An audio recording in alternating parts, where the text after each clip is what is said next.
Baik, assalamualaikum warahmatullahi wabarakatuh. Di sini saya akan membuat video yang tugaskan ini yang dimana kita akan menggunakan dataset Telkom untuk ke customer churn, yang dimana sini ada tahap mulai dari tahap 1 dan tahap 2, 3 dimana untuk merhistogram, dan keempat ada visualisasi skateboard. And then tahap 5 visual multivariate dan visualisasi interaktif. Oke, kita mulai dari tahap pertama.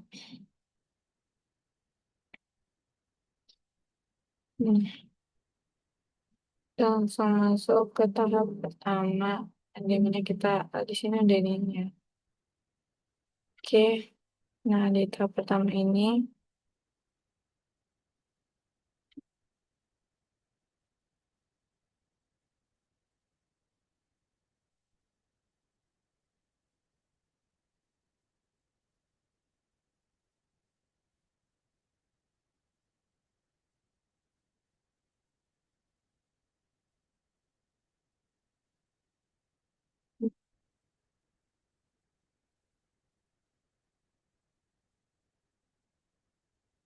nah baik, langsung masuk yang pertama di mana ada si import.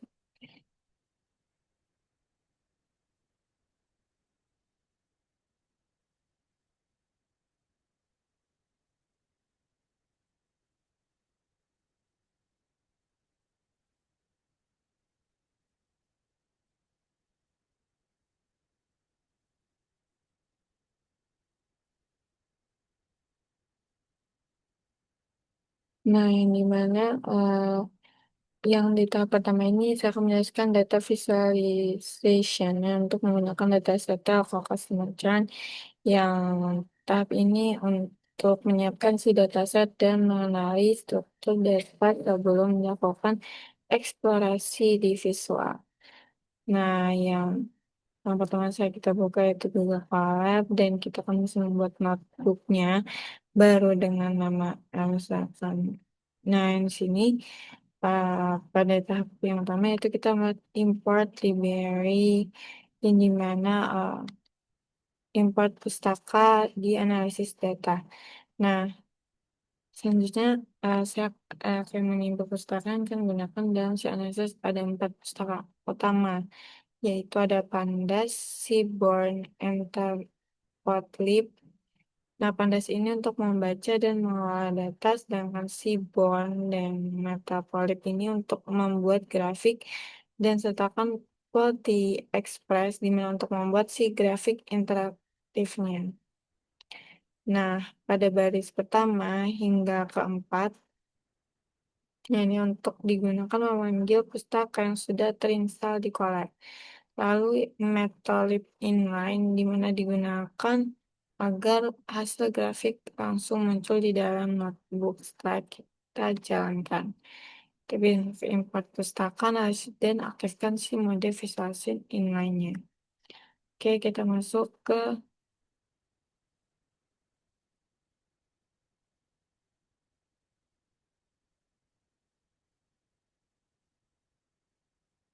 ini ya, upload CSS yang dimana kita unggah datasetnya. Nah, kalau gitu kita unggah dataset telco customer churn, ya dimana ke collect untuk menggunakan si modul files dari collect tersebut. Nah, setelah kita menjalankan si kode ini, akan muncul tombol choose files. Saya pilih file di telco yang sudah ada filenya. Setelah itu dataset berhasil diunggah dan siap, dan kita bisa gunakan. Saving WA di mana untuk pesan ini menandakan bahwa sifat CSV-nya ini sudah tersimpan di lingkungan kerja Colab. Langsung membaca dataset yang menggunakan Pandas. Import IO ini fungsinya untuk digunakan untuk membaca file CSV-nya, untuk mengonversinya menjadi data frame dan struktur data dua dimensi milik Pandas ini juga mirip dengan si tabel di Excel. Oke, kita langsung menampilkan 5 baris pertama. Kita bisa melihat isi data dengan file seperti def, titik head, yang dimana fungsi ini menampilkan 5 baris pertama dari si dataset ini. Nah,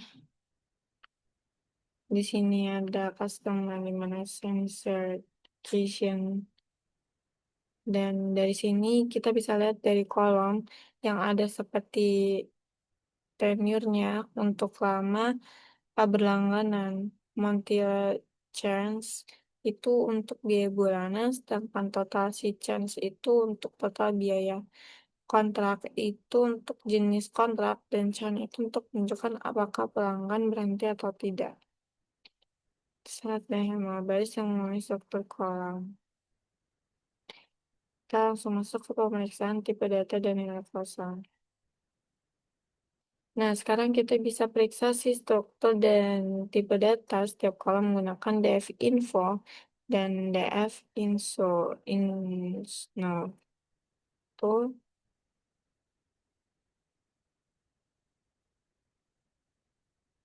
Nah, yang dimana dari hasil df info ini kita tahu dataset memiliki 7.043 baris ya, dan 21 kolom.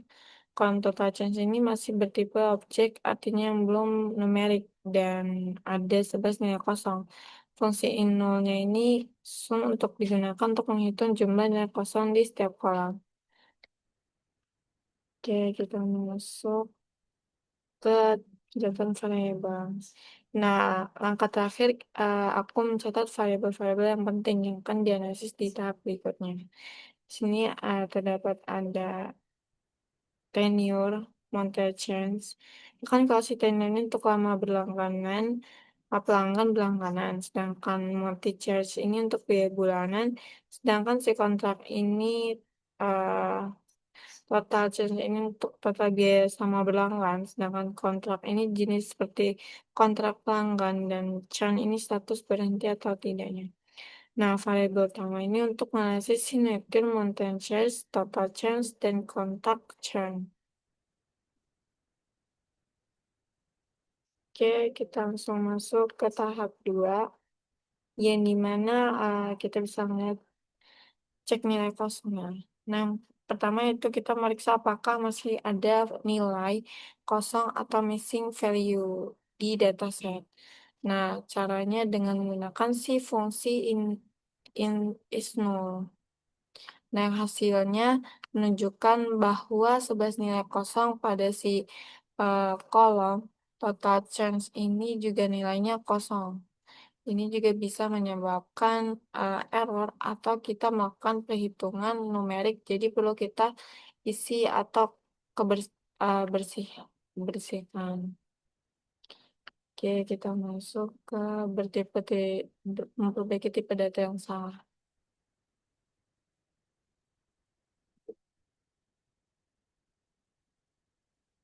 Nah, selanjutnya kita bisa ubah di kolom total change ini untuk menggunakan si tipe teks yang menjadi numerik menggunakan PD di to numerik ya.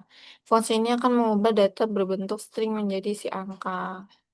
Nah, sekarang kolom total change ini sudah bertipe float 64 dan artinya bisa digunakan dalam perhitungan otomatis seperti grafik dan analisis korelasi nantinya. Masuk ke tangani nilai kosong. Nah, kita isi nilai kosong di dalam total charge ini menggunakan nilai median. Nah, median ini dipilih karena lebih stabil terhadap si outlier dibandingkan nilai rata-rata. Nah, setelah diisi dengan median, hasil is 0 ini menunjukkan 0, yang artinya tidak ada lagi nilai kosong di kolom total change-nya. Nah, sekarang datanya sudah lengkap, ya, dan ini bisa dijalankan. Ya, kita bisa lanjut hapus baris duplikat. Nah, ini uh, tidak ada data duplikat ya. Ini pentingnya supaya analisis uh, kita tidak bisa akibat data ganda. Karena jumlah baris tidak berubah dan berarti tidak ada data yang harus duplikat gitu. Standar nilai kategori agar. Nah, sekarang kita bisa ubah nilai kategorialnya agar lebih seragam dan bisa dipakai untuk si analisis. Misalnya kalau chan diubah jadi teks menjadi angka yes jadi satu dan no jadi kosong. Kita bisa lihat outputnya di sini. Dan sekarang kolom chan ini sudah berupa angka di mana satu artinya pelanggan berhenti berlangganan dan nol artinya tetap aktif. Nah, kita langsung masuk simpan dataset bersih untuk tahap berikutnya. Nah, setelah data bersih, kita simpan hasilnya ke file baru dengan nama clean.csv. File ini yang digunakan untuk tahap visualisasi selanjutnya.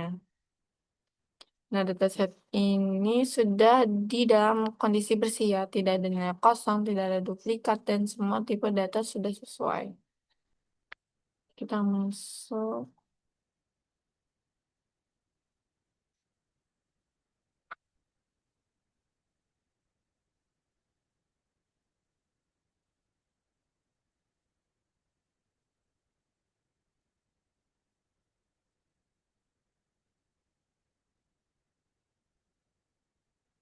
Nah, membuat histogram dan variabel numerik yang dimana langkah pertamanya itu membuat si histogram ini digunakan untuk melihat bagaimana sih distribusi data numerik pada si variabel tenure, monthly change, dan total change, dan kita menggunakan fungsi as isplot dari pustaka Seaborn.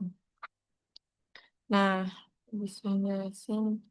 PLT figure ini untuk mengatur si akuran kanvas grafik dan sedangkan SNS menampilkan histogram dengan opsi kode true untuk menambahkan garis kernel destiny estimate seperti kurva distribusi. Kita bisa lihat dulu gambarnya. Di sini ada 3 grafik ya. Nah, di sini ada histogram tenure dan ada histogram monthly change dan ada histogram total change. Jadi mana dari grafik pertama ini terlihat bahwa si mayoritas pelanggan ini memiliki tenure rendah, sedangkan artinya mereka masih baru berlangganan. Di grafik kedua menunjukkan sebagian besar pelangganan membayar di bawah $80 per bulan. Grafik ketiga ini menunjukkan bahwa total change ini meningkat seiring lamanya di pelanggan berlangganan. Nah, masuk ke Blogspot untuk mendeteksi outlier. Nah, kita buat blogspot untuk mendeteksi outlier atau nilai ekstrim pada data. Blogspot ini menampilkan median, kuantil, dan titik-titik di luar tentang normal yang dianggap sebagai outlier. Nah, blogspot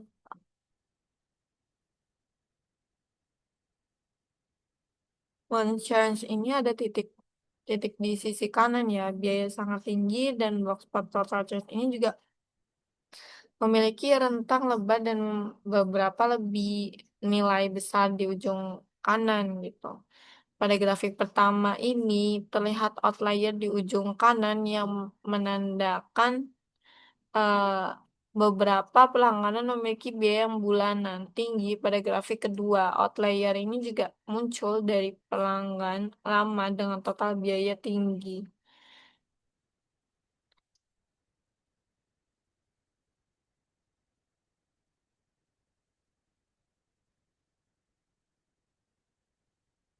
Nah, langsung ke output, di mana kita akan lakukan lang- kita akan membuat si compute atau diagram batang untuk melihat distribusi data kategorikal.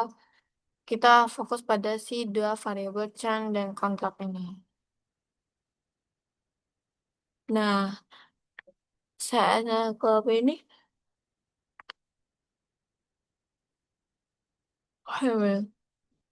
Itu yang dimana ada grafik Chan ini batang kiri dan Cham ini nol jauh lebih tinggi dari kanan. Nah, grafik kontak ini batang Monmouth yang paling tinggi dibanding 1 year and 2 year.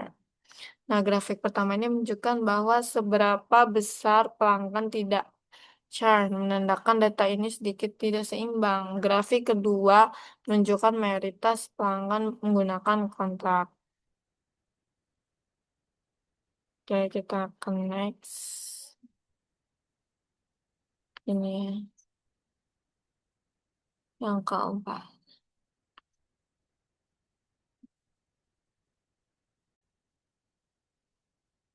Baik, kita masuk ke tahap 4, visualisasi bivariate hubungan dua variabel. Nah, dari ketiga jenis grafik ini, kita bisa menyimpulkan dari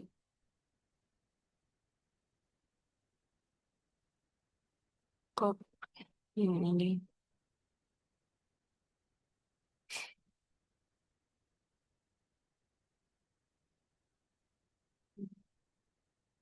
Nah, fiskal ini sebagian besar pelanggan baru dan berbiaya rendah dan ada beberapa trayek yang alami pada pelanggan dengan biaya tinggi dan kontrak bulanan mendominasi dan berpotensi yang lebih sering churn. Hasil ini juga menjadi dasar untuk tahap berikutnya seperti analisis hubungan antar variabel di tahap 4.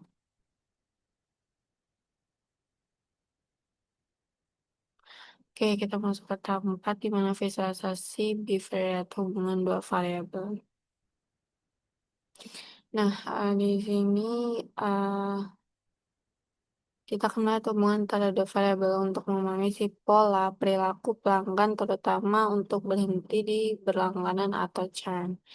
Nah, pada tahap 4 ini, gimana pertama kita buat si ska- scatter plot untuk melihat hubungan antara tenure dan money chart dengan warna yang berdasarkan status churn.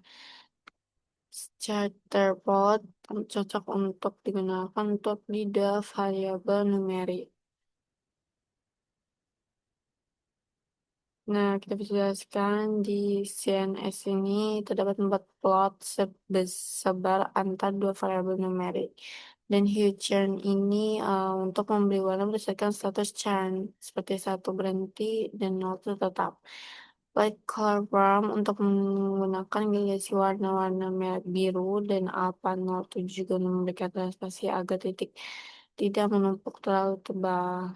Nah, kita bisa lihat, nah, tampak kumpulan titik-titik biru ini tidak churn dan merah. Churn di titik merah ini lebih banyak di area tenure pendek di sebelah kiri bawah. Hmm.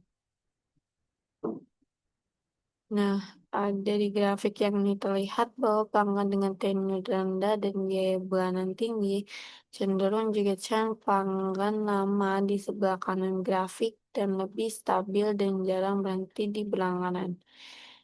Nah, kita masuk ke yang kedua, Blogspot yang monthly shares berdasarkan jenis kontak.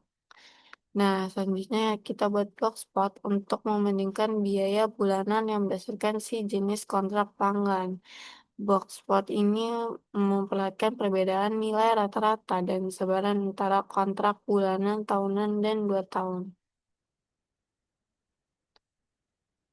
Nah, ini outputnya yang dimana 3 box ini. Month to month and 1 year and 2 year. Yang dimana box kontrak ini bulanan paling tinggi dan lebih besar. Kontrak tahunan dan 2 tahunan ini lebih rendah dan stabil. Nah, pelanggan dengan kontrak yang bulanan memiliki biaya tinggi dan variasi paling besar, sedangkan kontrak tahunan ini lebih masuk ke stabil dan rata biaya itu lebih rendah dan menunjukkan pelanggan kontrak jangka panjang di cenderung lebih royal. The group need bar chart untuk proporsi pelangganan.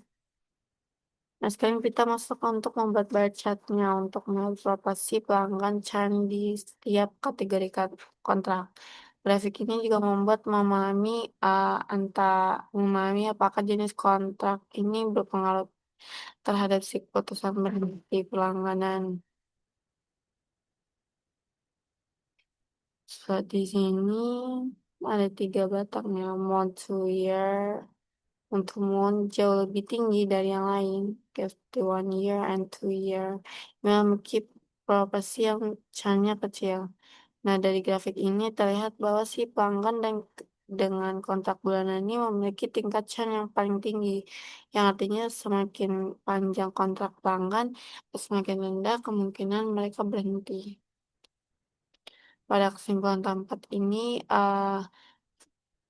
dari 3 grafik Brevet dan ini kita temukan ada pelanggan dengan tenure pendek dan biaya tinggi cenderung churn, dan kontak bulanan memiliki biaya tinggi dan proporsi churn yang tinggi, sedangkan kontrak jangka panjang meningkatkan si loyalitas pelanggan. Antara hubungan durasi kontrak dan biaya sangat berpengaruh terhadap perilaku churn.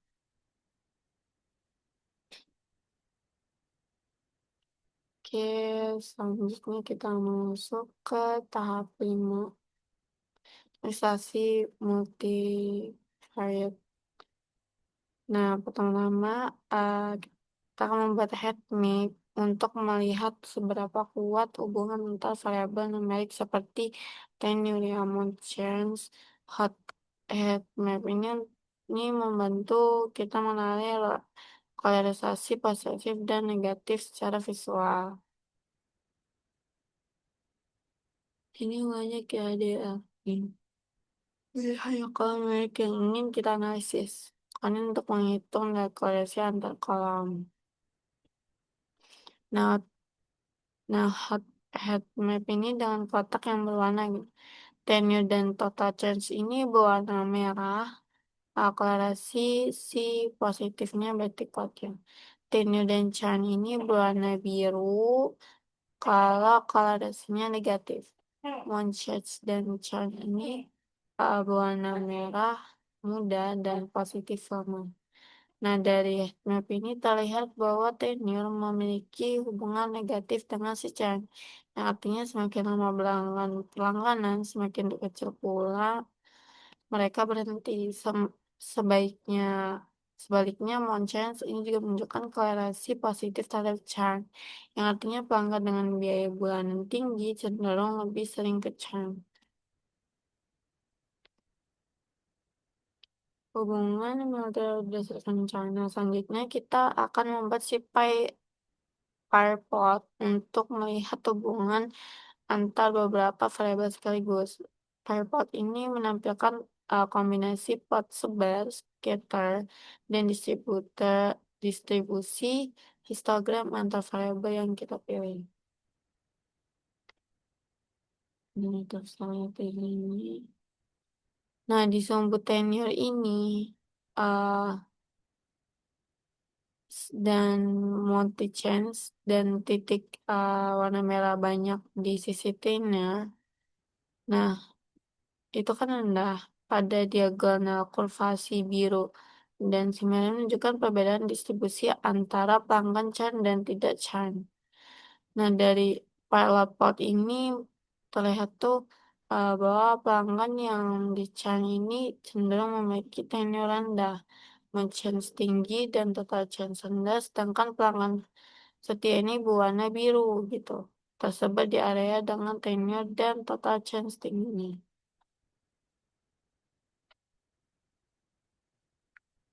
Kita next masuk ke tahap 6,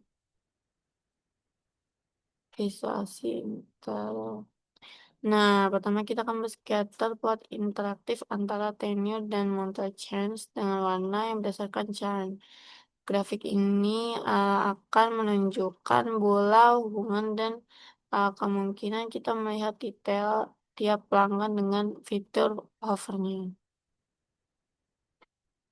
Nah, pada si tiap tampilan output ini et interaktif dengan si titik-titik biru ya, tidak can dan merah. Can-nya ketika kursor diarahkan ke titik, muncul keterangan seperti contoh Matthew new contact, mode to mode, total change. Nah, dari grafik ini terlihat pelanggan can warna merah banyak di area tenure rendah dan monthly change tinggi, dan fitur hover ini memudahkan kita mengenali pelanggan yang berhenti mengarahkan si kursor. Nah, di sini selanjutnya kita buat bar chart interaktif untuk melihat proporsinya can pada si setiap jenis waktunya. Batang monster ini paling lebih tinggi, sekitar 43% 1 year and 2 year, jauh lebih rendah ya. Terlihat bahwa pelanggan ini juga dengan kontrak bulanan memiliki 3 can tertinggi, sedangkan kontrak tahunan dan 2 tahun memiliki can yang sangat kecil. Nah, grafik ini kan membantu agar kita tuh mengenal bahwa masa kontrak tuh berpengaruh besar terhadap batas pelanggan.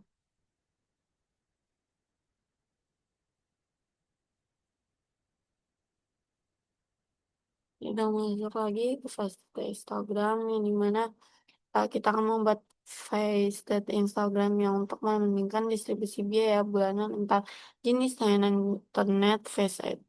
Artinya setiap jenis layanan akan tampilkan dalam panel terpisah sehingga kita bisa membandingkan pola distribusinya.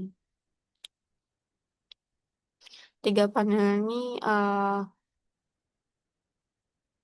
disebut bisa dibilang DSL ya, biaya relatif rendah, chance sedikit, dan fiber optik ini biaya tinggi. Chance besar ini batang merah yang banyak gitu. Sedangkan no Ethernet tuh chance hampir tidak ada. Dari ini kita masuk ke waduh.